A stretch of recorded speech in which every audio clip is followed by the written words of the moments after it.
Praise the Lord. നിങ്ങളെ എല്ലാവരെയും blessed മോർണിംഗിലേക്ക് യേശുക്രിസ്തുവിൻ്റെ നാമത്തിൽ സ്വാഗതം ചെയ്യുന്നു.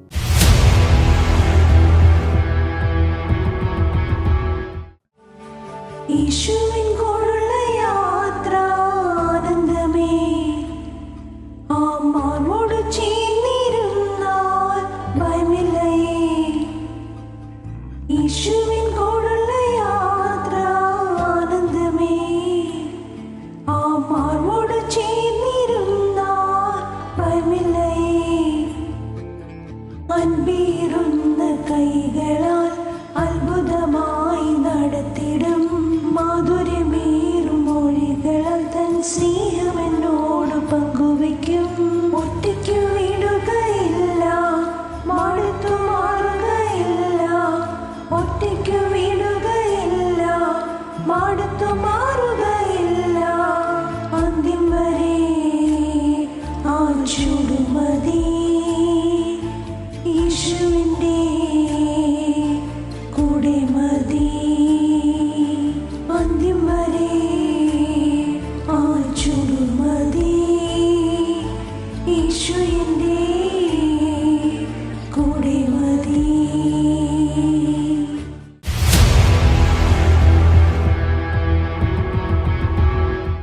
പ്രിയരെ, അനുഗ്രഹിക്കപ്പെട്ട ഒരു പ്രഭാതം കൂടെ നമ്മുടെ ജീവിതത്തിൽ അനുവദിച്ച് തന്ന വലിയവനായ ദൈവത്തെ നമുക്ക് ഒരുമിച്ച് ചേർന്ന് നന്ദി പറയാം. എത്ര പറയും, ഞാൻ നിന്നതല്ല, എൻ്റെ ദൈവം എന്നെ നിർത്തിയതാണ്. ഒന്നുകൂടെ പറഞ്ഞു കഴിഞ്ഞാൽ 2026 മാർച്ച് മാസം 10-ാം തീയതി വരെയും എന്നെയും എൻ്റെ കുടുംബത്തെയും കണ്ണിലെ കൃഷ്ണമണി പോലെ സൂക്ഷിക്കുകയും വിടുവിക്കുകയും ചെയ്ത വലിയവനായ ദൈവത്തിന് നന്ദി പറഞ്ഞുകൊണ്ട് ഈ പ്രഭാത ചിന്തയിലേക്ക് നമുക്ക് ഒരുമിച്ച് അടുത്തു വരാം. അധികാരിയുടെ മനസ്സിനെ തിരിക്കുന്ന ദൈവം. പ്രിയരെ, പ്രാരംഭവാക്യത്തിലേക്ക് സദൃശവാക്യങ്ങളുടെ പുസ്തകം 21-ാം അധ്യായം അതിൻ്റെ 1-ാമത്തെ വാക്യം.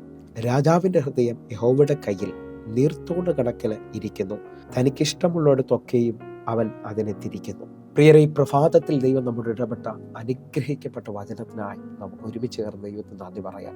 ഈ പ്രഭാതത്തിൽ ഞാനും നിങ്ങളും ചിന്തിക്കുന്നത് അധികാരിയുടെ ഹൃദയത്തെ തിരിക്കുന്ന ദൈവത്തെക്കുറിച്ചാണ്. നിങ്ങൾ വിശ്വസിക്കുന്നവരാണെങ്കിൽ നിങ്ങളുടെ മുകളിൽ നിൽക്കുന്ന അധികാരികളുടെ മനസ്സിനെ തിരിക്കുവാനായിട്ട് ദൈവത്തിന് കഴിയും. നമ്മൾ കുറിവാക്യമായി വായിച്ചത് രാജാവിൻ്റെ ഹൃദയത്തെ തിരിക്കുന്ന ദൈവത്തെക്കുറിച്ചാണ്. അവൻ ഇഷ്ടമുള്ളിടത്തേക്ക് അവൻ അതിനെ തിരിക്കുന്നു എന്ന് പറയുമ്പോൾ ഒരുപക്ഷെ എന്നെ കേൾക്കുന്നവർ പറയുന്നുണ്ടാകാം, രാജാക്കന്മാരുടെ ഹൃദയമല്ലേ? എന്നാൽ ഈ സമയത്ത് നിങ്ങൾ ശ്രദ്ധിക്കണം, നിങ്ങൾ ജോലി ചെയ്യുന്ന സ്ഥലത്ത് നിങ്ങളുടെ മുകളിൽ നിൽക്കുന്ന അധികാരികൾ ഒരുപക്ഷെ നിങ്ങൾക്ക് വിരോധമായിട്ടായിരിക്കാം നിൽക്കുന്നത്. ആ പട്ടണത്തിലെ ചില അധികാരികൾ അല്ലെങ്കിൽ ഗവൺമെൻറ്റിലെ ചില അധികാരികൾ നിങ്ങളുടെ പേപ്പറുകളെ തടഞ്ഞു വെച്ചിട്ടുണ്ടാകാം. ജോലി സ്ഥലത്ത് ഉയർച്ച തരാതെ ഹല്ലേലൂയ എന്നും പ്രതികൂലത്തിൽ നിർത്തിയിരിക്കുന്ന ചിലരുണ്ടാകാം. പക്ഷെ ഞാൻ ആത്മാവിൽ വിളിച്ചു പറയാം, പ്രാർത്ഥനയ്ക്ക് അധികാരികളുടെ മനസ്സിനെ തിരിക്കുവാൻ കഴിയും. കാരണം എൻ്റെ ദൈവമാണ് നിങ്ങളുടെ മുകളിൽ നിൽക്കുന്ന മുഴുവൻ അധികാരികളെയും ആക്കി വെച്ചിരിക്കുന്നതെന്ന് ഞാൻ നിങ്ങൾ മനസ്സിലാക്കിയാൽ നമ്മൾ ആ വിഷയത്തിനകത്ത് പ്രാർത്ഥിക്കാൻ സമയമെടുക്കാൻ തുടങ്ങും. ഈ പ്രഭാതത്തിൽ തിമോത്തിയോസിൻ്റെ ലേഖനം 1 തിമോത്തിയോസ് 2-ാം അധ്യായം അതിൻ്റെ 1-2 വാക്യങ്ങളിലേക്ക്. എന്നാൽ സകല മനുഷ്യർക്കും നാം സർവഭക്തിയോടും ഘനത്തോടും കൂടെ സാവധാനതയും സ്വസ്ഥതയുമുള്ള ജീവനം കഴിക്കേണ്ടതിന് 2-ാമത്തെ വാക്യം, വിശേഷാൽ രാജാക്കന്മാർക്കും സകല അധികാരസ്ഥന്മാർക്കും വേണ്ടി യാചനയും പ്രാർത്ഥനയും പക്ഷപാതവും സ്തോത്രവും ചെയ്യണമെന്ന് ഞാൻ സകലത്തിനു മുമ്പേ പ്രബോധിപ്പിക്കുന്നു. തിമോത്തിയോസിനോട് പൗലോസ് പറയുകയാണ്, സകല മനുഷ്യരും സ്വസ്ഥതയും സാവധാനവുമുള്ള ജീവിതം കഴിക്കേണ്ടതിന് സകല രാജാക്കന്മാർക്കും അധികാരികൾക്കും വേണ്ടി ഞാനും നിങ്ങളും പ്രാർത്ഥിക്കേണ്ടത് ആവശ്യമാണ്. പ്രാർത്ഥിക്കുന്ന സമയത്ത് എനിക്ക് നിങ്ങൾക്കും ദേശത്തിൽ വിരോധമായി നിൽക്കുന്ന എതിരുകൾ മാറുമെന്ന് വിശ്വസിക്കുന്നവരുണ്ടെങ്കിൽ ഈ സമയത്ത് എൻ്റെ കൂടെ ചേർന്നുകൊണ്ട് പ്രാർത്ഥിക്കുവാൻ തയ്യാറാകണം. കാരണം ഹെരോദാവ് പത്രോസിനെ കാരാഗൃഹത്തിലാക്കി അടുത്ത ദിവസം തന്നെ കൊല്ലുവാൻ പ്ലാൻ ചെയ്തിരിക്കുമ്പോൾ സഭയുടെ പ്രാർത്ഥനയിൽ ഹെരോദാവിൻ്റെ കാരാഗൃഹത്തെ തുറക്കാൻ ദൂതന്മാർ ഇറങ്ങി വരുന്നത് കാണാൻ കഴിയും.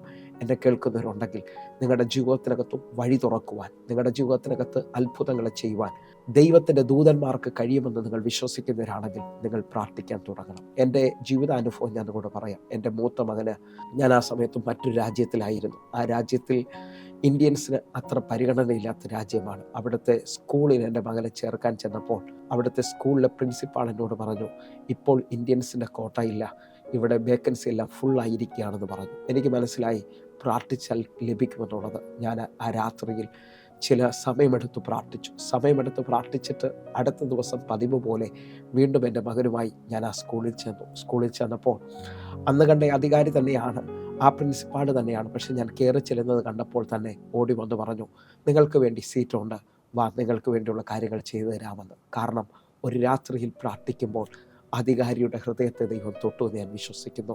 എനിക്കും എൻ്റെ തലമുറയ്ക്കും വേണ്ടി വഴി തുറന്ന ദൈവം ഇന്ന് ഇതേപോലെ തലമുറകളുടെ വിഷയത്തിന് വേണ്ടി പ്രാർത്ഥിക്കുന്നവരുണ്ടാകാം. നാളുകളായിട്ട് വിവാഹം നടക്കാതെ നിൽക്കുന്നവരുണ്ടാകാം, ജോലിയിൽ ലീവ് കിട്ടാതെ നിൽക്കുന്നവരുണ്ടാകാം, മുമ്പോട്ട് പോകാൻ പറ്റാത്ത അനുഭവത്തിൽ ആ പട്ടണത്തിൽ ജീവിക്കുന്നവരുണ്ടാകാം. നിങ്ങളുടെ പ്രാർത്ഥനാ മുറിയിൽ നിങ്ങൾ പ്രാർത്ഥിക്കുന്നവരാണെങ്കിൽ ദാനിയേലിൻ്റെ ദൈവം നമ്മോട് സംസാരിക്കുകയാണ്. ദാനിയേൽ പ്രവചനം 2-ാം അധ്യായം അതിൻ്റെ 21-ാമത്തെ വാക്യം. അവൻ കാലങ്ങളെയും സമയങ്ങളെയും മാറ്റുന്നു, അവൻ രാജാക്കന്മാരെ നീക്കുകയും രാജാക്കന്മാരെ വാഴിക്കുകയും ചെയ്യുന്നു, അവൻ ജ്ഞാനികൾക്ക് ജ്ഞാനവും വിവേകികൾക്ക് ബുദ്ധിയും കൊടുക്കുന്നു. എന്നെ കേൾക്കുന്നവരുണ്ടെങ്കിൽ കര ഉയർത്തിപ്പിടിച്ച് ഈ മിനിറ്റിൽ നിങ്ങൾ പറയണം, അവൻ രാജാക്കന്മാരെ നീക്കുകയും രാജാക്കന്മാരെ വാഴിക്കുകയും ചെയ്യുന്നവരാണ്. വിശ്വസിക്കുന്നവരുണ്ടെങ്കിൽ എൻ്റെ ദൈവം ഉന്നതന്മാർക്ക് മുകളിൽ നിൽക്കുന്നവരാണ്. ആത്മാവിലൊന്ന് സ്വീകരിക്കുന്നവരുണ്ടെങ്കിൽ യോസേഫിനെ കാരാഗ്രഹത്തിൽ നിന്ന് മന്ത്രിപദത്തിലേക്ക് കൊണ്ടുപോകാൻ എൻ്റെ ദൈവത്തിന് കഴിയുമെങ്കിൽ ഞാൻ ഈ പ്രഭാത മെസ്സേജ് സംസാരിച്ചു കൊണ്ടിരിക്കുമ്പോൾ തന്നെ ചിലവരെ ഉയർച്ചയുടെ സമയം വെളിപ്പെടാൻ പോകുന്നു. നിങ്ങൾ പ്രാർത്ഥനയിൽ ഒന്നുകൂടെ നിൽക്കുമെങ്കിൽ നിങ്ങളുടെ ജീവിതത്തിനകത്ത് അത്ഭുതങ്ങൾ സംഭവിക്കാൻ പോവുകയാണ്. സുവിശേഷത്തിന് വിരോധമായി ഈ കാലഘട്ടം ഉയരുമ്പോൾ നിങ്ങൾ വിശ്വസിക്കുകയും പ്രാർത്ഥിക്കുകയും ചെയ്യണം. കാരണം നമ്മുടെ ദൈവം ആരും സഹായമില്ലാത്തവർക്ക് വേണ്ടി പ്രവർത്തിക്കുന്നവരാണ്. ഒന്നുകൂടെ ഒന്ന് പറഞ്ഞാൽ സഭാപ്രസംഗിയുടെ പുസ്തകം 5-ാം അധ്യായം അതിൻ്റെ 8-ാമത്തെ വാക്യം.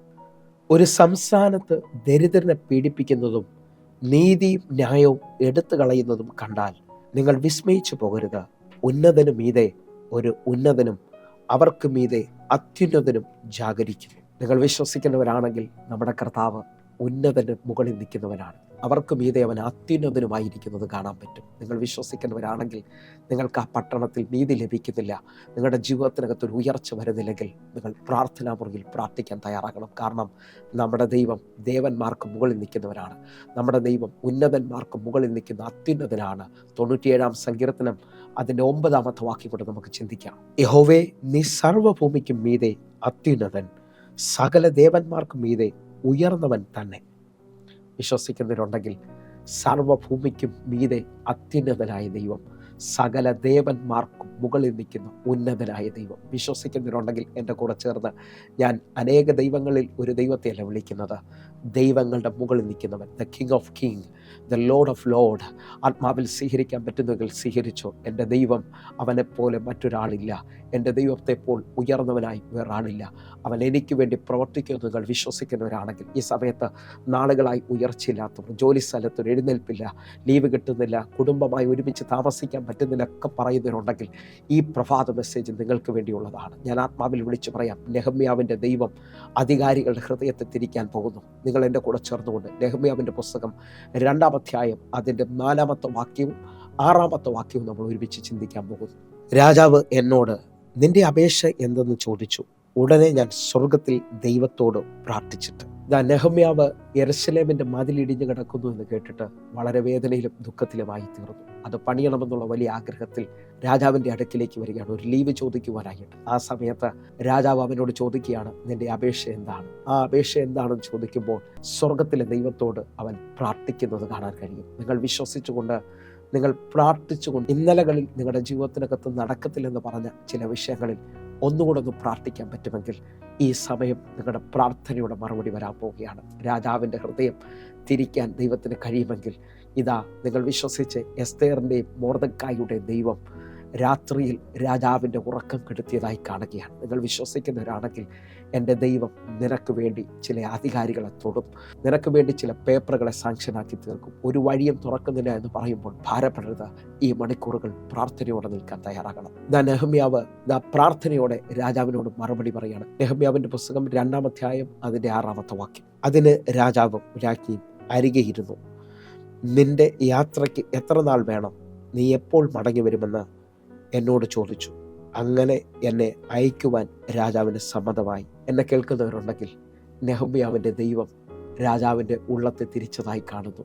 അവന് അവധി കൊടുക്കുകയും യെരൂശലേമിൻ്റെ പൊളിഞ്ഞു കിടക്കുന്ന മതിൽ പണിയുവാൻ ഇതാ നെഹമ്യാവിനെ ദൈവം ഒരുക്കുകയും ചെയ്യുന്നത് കാണാൻ കഴിയും. നിങ്ങളുടെ ജീവിതത്തിനകത്ത് മാസങ്ങൾ, വർഷങ്ങൾ നടക്കാത്തത്, ചിലർ എൻ്റെ ദൈവം ചെയ്തു തരാൻ പോവുകയാണ്. വിശ്വാസത്തോടെ പ്രാർത്ഥനയോടെ ഈ പ്രഭാതത്തിൽ എൻ്റെ കൂടെ പ്രാർത്ഥിക്കുമെങ്കിൽ നിങ്ങളുടെ ജീവിതത്തിനകത്തൊരു അത്ഭുതം ദൈവം ചെയ്യാൻ പോവുകയാണ്. എൻ്റെ കൂടെ പ്രാർത്ഥിച്ച് കണ്ണുകൾ അടയ്ക്കാം. ഞാൻ അതേപോലെ വിശ്വസിക്കുന്നു. ഈ പ്രഭാതം അധികാരികളെ തൊടുന്ന പ്രഭാതമാണ്. എനിക്ക് വേണ്ടി ചില വഴികളെ തുറക്കുന്ന പ്രഭാതമാണ്. കണ്ണുകൾ അടയ്ക്കാം, പ്രാർത്ഥിക്കാം. ഞങ്ങളെ സ്നേഹിക്കുന്ന ഞങ്ങളുടെ നല്ല ദൈവമേ, എന്നെ കാണുന്ന ഓരോ ദൈവമക്കൾക്ക് വേണ്ടിയും അത്ഭുതം അങ്ങ് ചെയ്യണമേ അപ്പ. അതിശയം ചെയ്യണം. അധികാരികളെ തൊട്ട് വഴികളെ തുറക്കുന്നവരായിട്ട് ഇന്ന് കണ്ട ഓരോ ദൈവമക്കൾക്കും വലിയ സാക്ഷ്യം പകരണം. യേശുവിൻ്റെ നാമത്തിലും യേശുവിൻ്റെ രക്തത്തിലും ഞാൻ പ്രാർത്ഥിക്കുന്നു. വലിയ വിടുതൽ സംഭവിച്ചതിനായി നന്ദി. ദൈവകൃപ വെളിപ്പെട്ടതിനായി സ്തോത്രം. യേശുവിൻ നാമത്തിൽ പ്രാർത്ഥിക്കുന്നു. ആമേൻ, ആമേൻ. പ്രിയരെ, ഈ പ്രഭാത സന്ദേശം നിങ്ങൾക്ക് അനുഗ്രഹമാകുന്നുവെങ്കിൽ നമ്മുടെ യൂട്യൂബ് ചാനൽ സബ്സ്ക്രൈബ് ചെയ്യും, ഫേസ്ബുക്കിലേക്ക് നിങ്ങൾ ജോയിൻ ചെയ്യുകയും ചെയ്യണമെന്ന് ഓർപ്പിക്കുന്നു. അതേപോലെ തന്നെ എല്ലാ ദിവസവും വൈകിട്ട് 6 മണിക്ക് നമുക്ക് സൂമിൽ ആരാധനയുണ്ട്. നിങ്ങൾ കടന്നു വരണം. നിങ്ങളുടെ ജീവിതത്തിനകത്ത് ഇത് അനുഗ്രഹമാകും. വേഗത്തിൽ തന്നെ പ്രാർത്ഥനാ വിഷയത്തിന് വേണ്ടി നിങ്ങൾ വിളിക്കുകയും ചെയ്യണമെന്ന് ഓർപ്പിക്കുന്നു. കർത്താവ് നിങ്ങളെ അധികത്തിൽ മാനിക്കട്ടെ. God bless you. ആമേൻ.